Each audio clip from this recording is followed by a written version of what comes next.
Some people have the idea that home staging is like what you see on HGTV. Well, yeah. Right? Where they renovate a house and then the last thing is, okay, the movers come in, bring in the furniture, hang the pictures, things like that. And we do offer that. That's what we refer to as a vacant stage. How staging is more about selling your home rather than how you live in it. Oh, I might not want to sell now. It looks so great. Your first impression is on those online portals. People say often, why didn't we do this years ago so we could have enjoyed it? Well, don't worry, you're in good company. Because ultimately you have to pack everything and move. So why buy right now? Is don't ever assume that you can't afford staging. More light, more money, more wood, more money. Do you agree?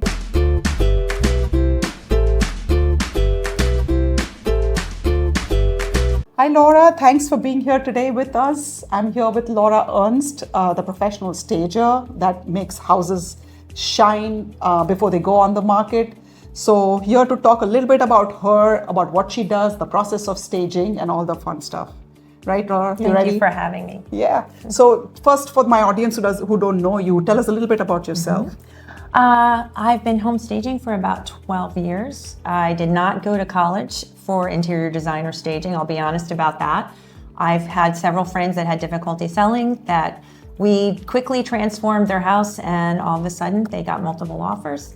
And so I decided to take that and make it a business.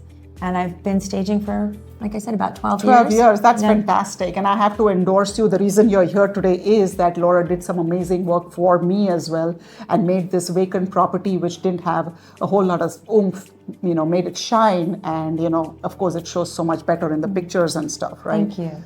So tell me a little bit more. So I know what you've done with me for the staging of other homes, the listings that I sold. But what is your process? How do you work? It depends on each property and each client. Just to clarify, I think some people have the idea that home staging is like what you see on HGTV. Well, yeah. Right? Where they renovate a house and then the last thing is, okay, the movers come in, bring in the furniture, hang the pictures, things like that. And we do offer that. That's what we refer to as a vacant stage. But we do the other extreme, which is somebody is going to be selling their house in a few months and they want to have some direction, an idea of what they should do to prepare their house. So we would come in and offer a consultation, and then we offer everything in between, right? So it's not vacant, but you need a little more help than just a to-do list, right? So that means maybe they need some additional accessories, or maybe they're not physically able to move furniture around. So we can help with that too. So how do you start? You walk through someone's home first? Is that the first step? Yeah, number one too, I just want to say for people that have never worked with a home stager, sometimes people are a bit intimidated and don't know what to expect. Yes. And I just want to say up front, it is not a white glove test. We are not there to judge you on your housekeeping. We're not there to judge you on your style. Yeah. But we do look at everything. It's not just looking at your furniture. It is looking at the condition of the entire house. And I let people know that means from your curb to your closets. So you know how some people clean for the cleaners? Do people stage for you before you even show up? Unfortunately, yes, sometimes, and it's a problem. I've walked into $2 million houses with rooms full of built-in bookcases that were completely empty because their agent told them to declutter and do some packing up, and they decided to pack every single book in the house. Yeah. Yep. And so it didn't show so well like that.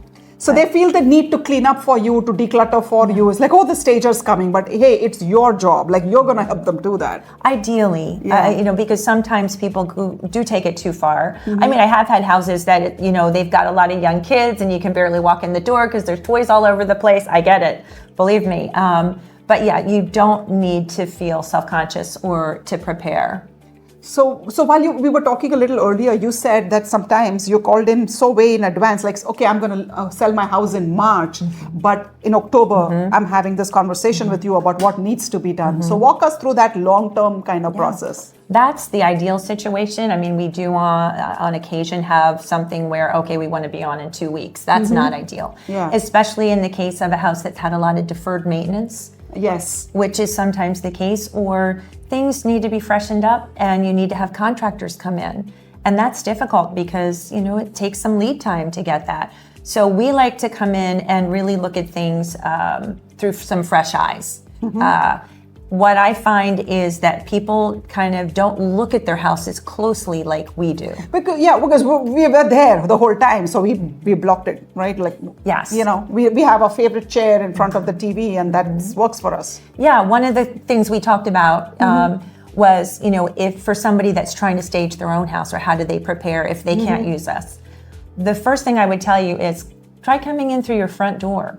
I mean, how often homeowners park in the garage or in the driveway and come in through that door? You're right, the side entrance. Yeah. And I've had a number of people where I'm waiting for them to answer the door, and I notice that their house numbers are falling off, or the light fixture is rusted and pitted, half the light bulbs are burned out, or there's a bird's nest, in the fixture. And they go, oh, I didn't even know that was there, so. Because we never come in from the front door. Right. So that would be one thing that we do, is we really try to look at it through the eyes of a prospective buyer, thinking in terms of, are they standing there while the realtor is unlocking the front door and noticing all these things? So we want to especially focus on that curb appeal before they even get in the door. Yeah, curb appeal is all these HGTV shows do talk about curb appeal, right? Yeah. Well, and to me, we staged a $1.5 million house that their mailbox was falling off the post. And there weren't even, house numbers. Well, first off, how are they going to find you? We want to make sure that buyers can find you. And secondly, to me, that would send a message to potential buyers of, I didn't take pride of ownership in my home. I didn't maintain my home. If you didn't take care of your mailbox, did you maintain and service your HVAC system, your roof, some of these larger big ticket items that would send a red flag to me? I think you do half the job that realtors are supposed to do. Well, that's really the idea of why we're brought in. I mean, for you to call on our experience, obviously you bring a ton of experience to the table as well. I think we bring a bit of a different perspective. And also, I don't want to assume, but I don't want you to jeopardize a relationship either by having to say, oh, I don't really care for those curtains or the color of your dining room. Sometimes people would prefer that we could present it. Yeah, instead. That coming from a third party is a little different from you. Because I have the relationship with the client. Correct. Right. And so are all the jobs that you do more or less through realtors? Mostly. Really? Okay. Mostly. I mean, even one job that we did recently, and it's not even for staging to sell. It's actually a couple that have lived in their house a very long time. They recently did a renovation, but they've never taken the time to really pull the house together. They have a lot of beautiful things, but they really needed help where to hang artwork. So we got that recommendation from a realtor that we've worked with in the past. Most of ours come from a realtor. Once in a while, we'll have somebody that might go to our website, or they'll Google me or something like that. But so you mentioned once the house is sold, people fall in love with you, sort of, and then when they go to the new house, they want you to do their new house? That is not unusual. Yeah. We have some really long-term clients that we did what we call an occupied stage, not a vacant stage, meaning we worked with their furniture, but in addition, we brought in accessories, we rearranged what we had, and it transformed the house so much that they were really blown away. Yeah. And it's funny, we always say, when people say, oh, I might not want to sell now, it looks so great, I've had that happen after a lot of every staging. When the pictures come and the video comes, I'm like, oh, the house looks fabulous. That's the best the house has ever looked. And when they say that, you did your job. You did, yeah. Yeah? Right. I feel all the budget that I had set aside for it and everything was totally worth it because... And of course, obviously, that's not our goal. Our goal is for them to want to still sell their house and to move on to their new home. Yeah, but it is the ultimate compliment, I think. Yeah, it is the ultimate compliment. And the other thing is, people say often, why didn't we do this years ago so we could have enjoyed it? Well, don't worry, you're in good company because that happens all the time. It happens all the time, right. So you sound very passionate about what you do, right? So, I mean, what is the process like? You have a team, you have stuff that you bring in, you said, so. Yeah, so it again depends on, are we just doing a consultation? For me, most of the time, everything starts with a consultation. That's my preference. I would prefer to be in the process at the very beginning rather than, like you said, don't do your decluttering and try to prepare for us. If you're gonna paint a room, I'd prefer you bring us in the beginning to help you pick out the paint colors. Pick the paint colors. If you're going to pick out new flooring, change out a light fixture maybe that's dated, let us help you with that input. That is part of the consultation. So you do have a recommendation for them, go to, Lowe's or Home Depot and buy this? Is that what you do? Typically. I mean, like just today, the consultation today, whether it was an Amazon link, a Home Depot link, send them the paint color, everything. So fantastic. Yeah, I mean, again, utilize our expertise. Don't try to figure all this out before you bring us in. Staging is so much more than just hanging art and bringing in furniture and making things look pretty. There's a science and a psychology behind it, and why staging is different than interior decoration. Yeah. I heard someone else also talk about how staging is more about selling your home rather than how you live in it. Interior design is more about how you would live there. Yeah, but a lot of times when we go into a house, people feel almost like they have to apologize about their style. Yeah. And I try to encourage them that your home should reflect your style while you're living here. Yeah. My house, I love original art and I love homemade pottery and things like that. So that's what I have in my house. But when people go to sell, I say we don't live in our homes the way we try to market and sell our houses. Not to be crass, but it's like you're sort of selling a fairy tale, right? You want to project an image, and that's what we do. We help to really present the best possible product. And my goal, just like your goal, is that first impression. Yes. You have that one chance to make that first impression. We've had clients before they were our clients where they have tried to sell their house, whether it was sell it vacant or sell it without staging, and it's sat on the market. That's not what we want, especially if you're living there and you've got a family. The last thing you need is for people to be coming in for showings and disrupting your life. And not getting an offer at the end of it all. It gets discouraging. You're ready to, at that point, to move on. So, just allow us to help you get that best chance the first time. Mm-hmm. And the homes do sell faster. The homes sell for a lot more, and you can see the results in at the end of the day, right? For sure. And if I took the time to do more before and after photos, the picture, it's truly worth 1,000 words.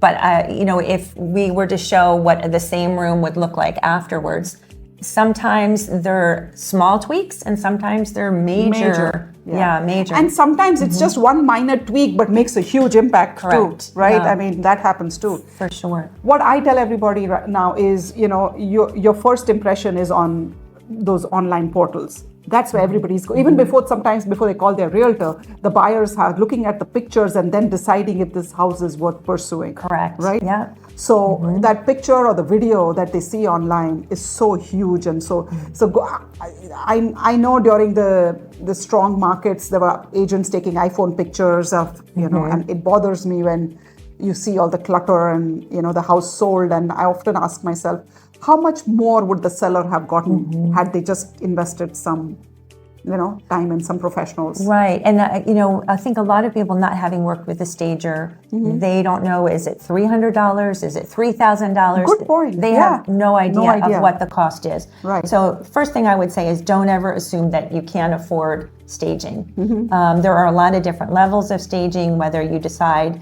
okay, we don't want to be inconvenienced with showings. We've got kids, we've got pets. What do I do with them? I'm tired of picking up toys to get ready for showings and making beds. We're going to go ahead and move out. Okay, then that's when you hire us to do that vacant stage where we move everything in. The other extreme would be then, when you just need some tweaks. Yes. Or that in between of, we need your advice of how to move forward, what to prioritize. But we can also use some additional new pillows. Our pillows are tired, they're stained, our lamps are dated, maybe our artwork is too style specific. And I don't necessarily, the homeowner doesn't need to go to Home Goods and spend that money. I'd rather they don't spend their money on that when you're never going to use it again, or it's not your style. That's really You're the right. benefit. I mean, sometimes I do get asked, we could run to Home Depot and buy some stuff, but then if you're bringing it in, they don't need to buy. Because ultimately you have to pack everything and move. So why buy right now? Right? That would be my advice. Why pay to move it? And they would want to buy something that suits their next home rather than the one that suits their current home. Right. And that doesn't always match up. Yeah, you're right. Scale or style wise. Right. So this is a good segue into some of the nitty gritties, right? So do you have some pet peeves? Like what are some, common wrong-sized artwork or mismatched stuff, or like what? Yeah, I mean, some common things are, number one, sometimes people have spent a lot of money on decorating, custom curtains and things like that. So they become very attached to them and knowing the cost involved. Yes. But is that really adding value to your home and when you're trying to sell it? Yeah. So sometimes if I walk in and I suggest, would you consider taking down those valances? Yes. I might get a little bit of pushback. Or the custom mural on the wall or the ceiling that, again, they spent thousands of dollars on back in the 90s. Is that relevant and appealing to today's buyer? So, what I would ask sellers to do is to really think about, and I always dialogue with their agent about this, of course, is who is the potential buyer? Because we never know who's coming into your home. So we do the thing about staging versus home interior decorating is it's not meant to be personal. We want to appeal to as broad a variety of people as we can. We don't know their age, we don't know their ethnicity, we don't know any of that. So, it could be a young family with kids, it could be empty nesters. So what is going to kind of appeal across the board?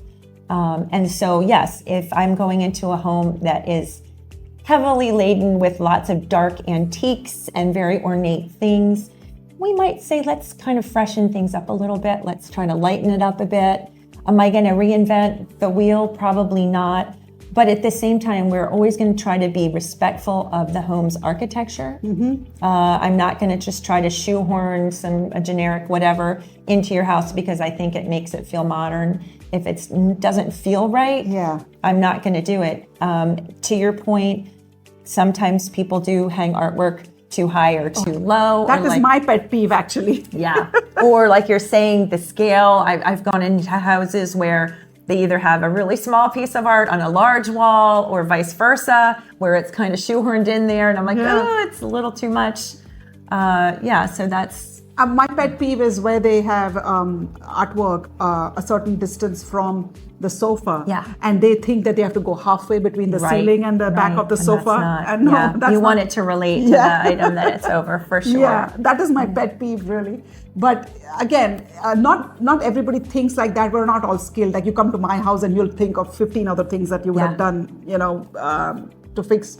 But that's how I like it, and I'm not selling my house, so it's okay. But when you're selling, we try and tweak things a little bit. Yeah, and some of my pet peeves are really small things, like going into a bathroom and the light fixture over the sink has all different light bulbs, and some are cool and some are warm, and they're different shapes, and I'm like, So we just pulled whatever light bulb was available and we screwed it in because we needed light in that room. And so if you're doing your DIY staging, that's one of the first things I'm going to ask you to do. So speaking of DIY staging, tell us some, if I know a lot of people who are not selling who are watching this video who might, some tips that you would give them. Yeah, of course. Obviously anybody can Google, what do I do to prepare my home for staging? For staging. Right. And there's a lot of, buzzwords like declutter and depersonalize. So some agents, and maybe you're one of them, want people to take down every single family photo. They want nothing of personal in the house. Having said that, we stage vacant houses, and I've often brought in a family photo here or there. Do I want an entire gallery wall of your family and your kids? No, I don't. I do find it's important to start to neutralize that a bit. I even recommend if you have a home office and you've got diplomas hanging up, I would take those down. What we see is people get into the house and they get kind of, I don't want to say nosy, but they might get curious. They get distracted. I would rather they look at the crown molding in your office and the beautiful hardwood floors than, oh, where did they go to school? Oh, they're an attorney. Ooh. Right. That to me is distracting from the house. Selling your home. Which, obviously that's our ultimate goal. So those things, so that depersonalizing, sometimes if you have extensive, really unusual collections, that would be something that you may want to consider paring down, because again, it's setting a tone and it might be distracting from the home. Some of the not so glamorous things I typically in a kitchen ask people to put any knife blocks away for safety. I also say hide any medications, anything that's highly valuable or sentimental that could be broken accidentally, that is irreplaceable. I actually tell people to lock away their jewelry because we don't want to be responsible when the showings are going on. Yeah, absolutely. Yeah. Just better to be safe than sorry. And again, going back to something we referred to earlier as far as the DIY staging. Pretend like you're a potential buyer. Walk out to your street. Can I see your front door, or are your bushes and trees overgrown that I can't even really get a good visual of your house? Are your windows dirty? Does your sidewalk need to be power washed? Are there weeds in your flower beds? These are all things that really convey, do I maintain my home? Is there a pride of ownership? And then, like I said, does your front door need a fresh coat of paint?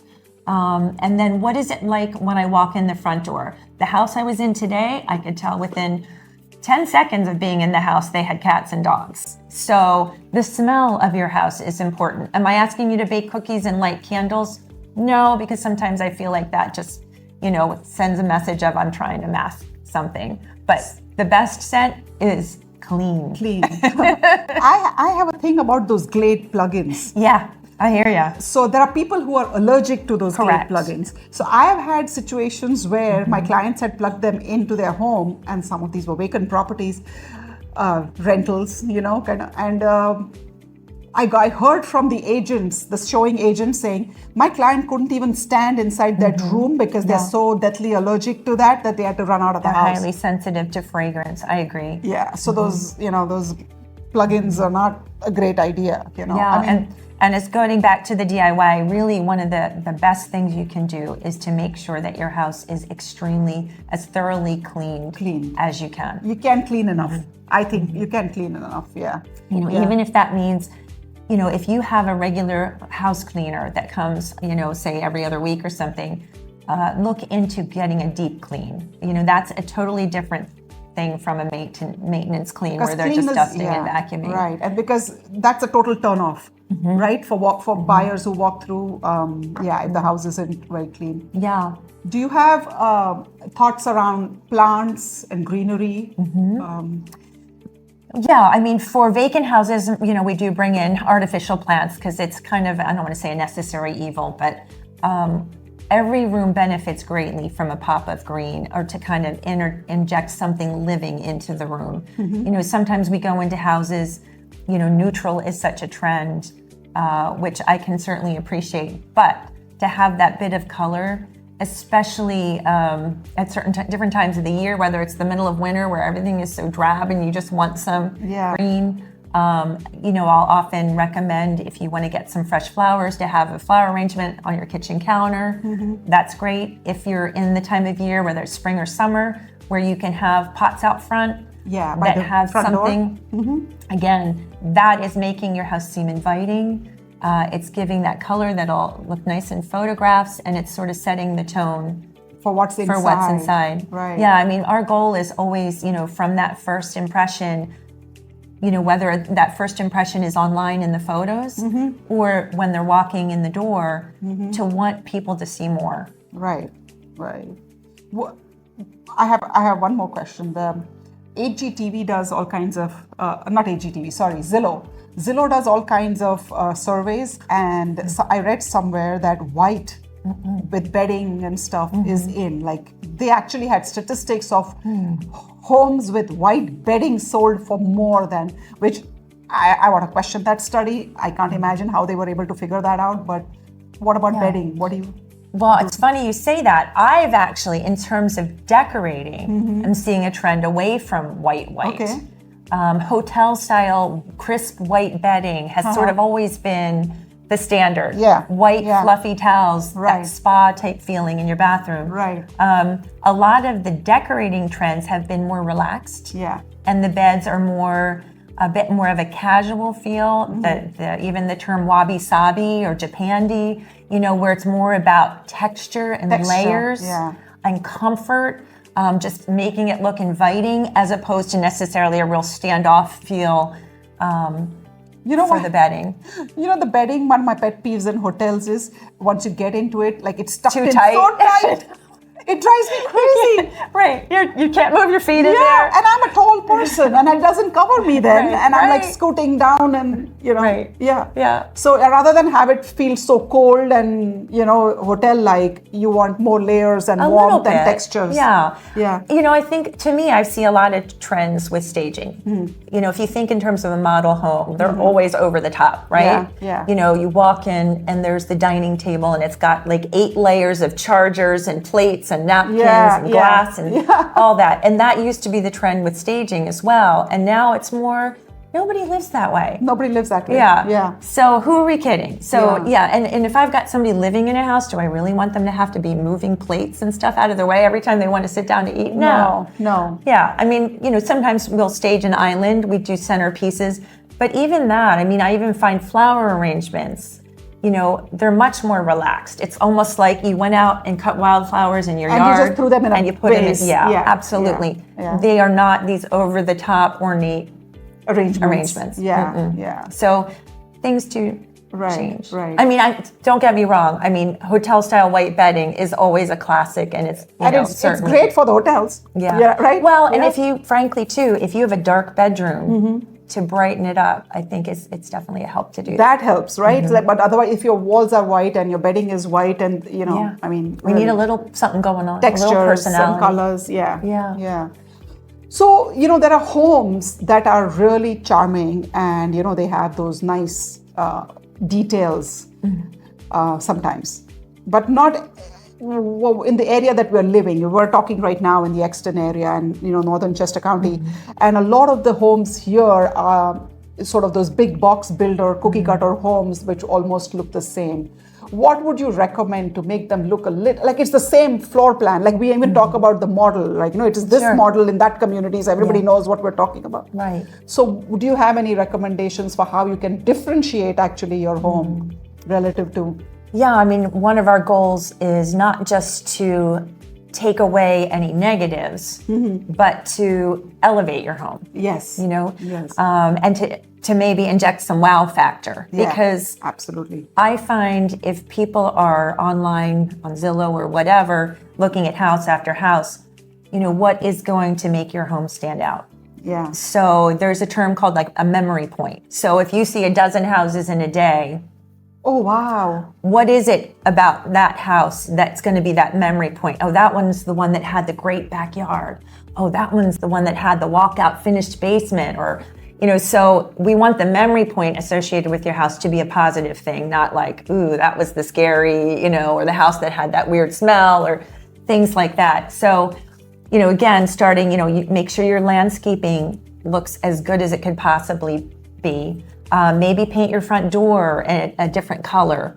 I mean, obviously a black front door is always classic, but to just change that up, just to make it seem a little bit more interesting.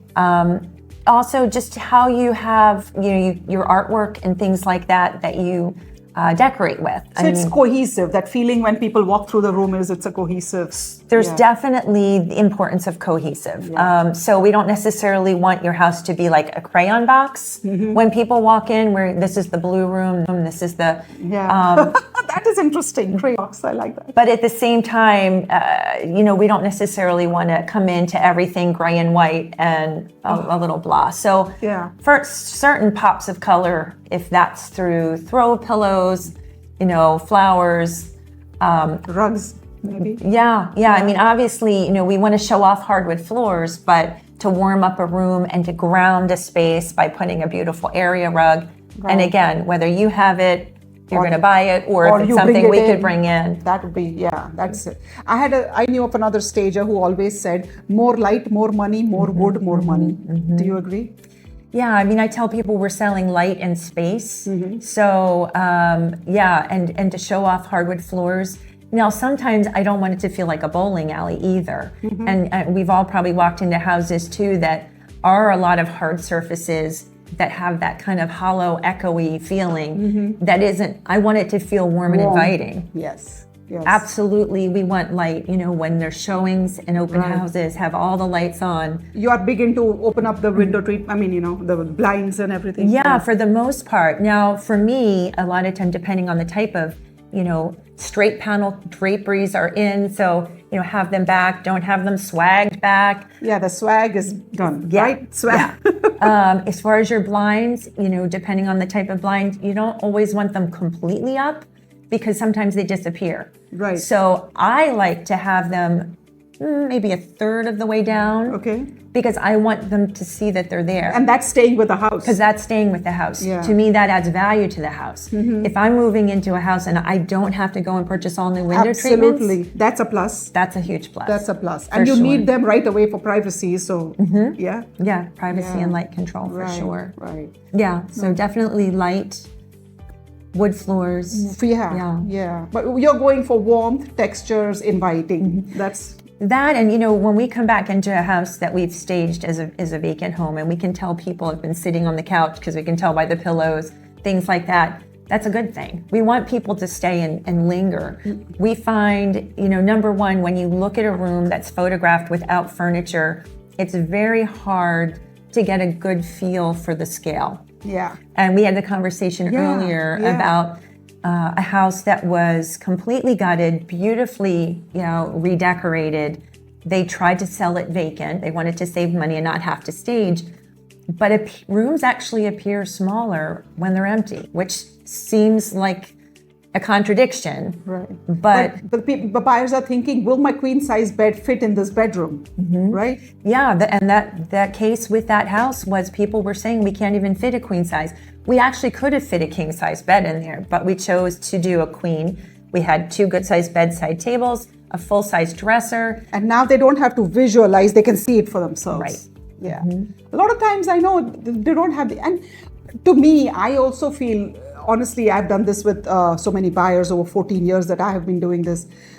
You only get about half an hour in the house. And you're trying to get your first impressions in and you're trying to absorb it all in. And there's so much to consider when you buy a house. You're not paying attention to, every little detail. So it helps for them to be able to visualize their space. Like, is this room going to fit my queen size bed? Well, if it already has a queen size bed, that's one less thing for me to worry about. I'm sure that when you're bringing people in, especially if you're looking at multiple houses in a day, you're not coming in with the tape measure necessarily. Yeah, we're not doing all trying of that. to, it's really just to see, is the layout and the floor plan going to work? Absolutely. Do we like the location? Things like that. We're thinking school district, location, neighborhood, all of that too. The and big then picture. Yeah, and then what I tell my buyers is once you walk in, it should feel like home.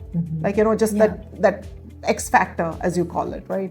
And I think staging helps with that, totally helps them visualize themselves. Because again, you neutralize the stuff too, right? Like, one thing we talked about political stuff, not visible, religious. Yeah, getting back to the DIY, if you're not going to have us come in, we do ask that you take down anything, whether it's artwork, books even, religious or political, and just put them away, just because you never know who's coming into your house. It's just best to sort of have a blank slate. Right. Why turn some people off unnecessarily, right? Like, I think, and because ultimately the goal is sell fast and sell for more money, right? So I have seen some National Association of Realtors statistics that say homes that are staged sell for about 1 to 5% more. Right. Not only do they sell faster, but they sell for 1 to 5% more money than the ones that are not staged. Yeah, I mean, you already know that there's really 3 things that contribute to the sale of a house, and that's going to be location, price, and condition. Condition, absolutely. So it's obviously we can't change the location, but this area is a fantastic area to be in. We are fortunate to live in an area which is desirable. School district, central to so many things, offers so much. As far as the price, well, that's between you and your seller to determine, looking at comps. So condition is where I come in. Yep. So that's something that we have some control over. I love that. I can tell you, I don't know if you've been watching my other videos, but I could talk about price, location, condition all the time. So I felt like I slipped you a $5 before we started this video. I'm glad that we're on the same page for that. That's good. We are, absolutely. Well, thank you, Laura. Do you have any other message for our audience here? I feel like we covered a lot of ground today. We did. Yeah. Just to reiterate that, don't assume that staging is not for you or that it's not affordable. Even if that means when you work with Bela that you would allow us to come in and do a consultation, maybe even move some things around in your house. Yeah, right. It can be, it's a range of activities, and and not all houses need everything. So. We're all here to do the same thing, which is to sell your house as quickly as we can for the most. More money. Yeah, absolutely. Well, thank you so much, Laura. Thanks for having me. being here. It was fun. Take care. Thank you.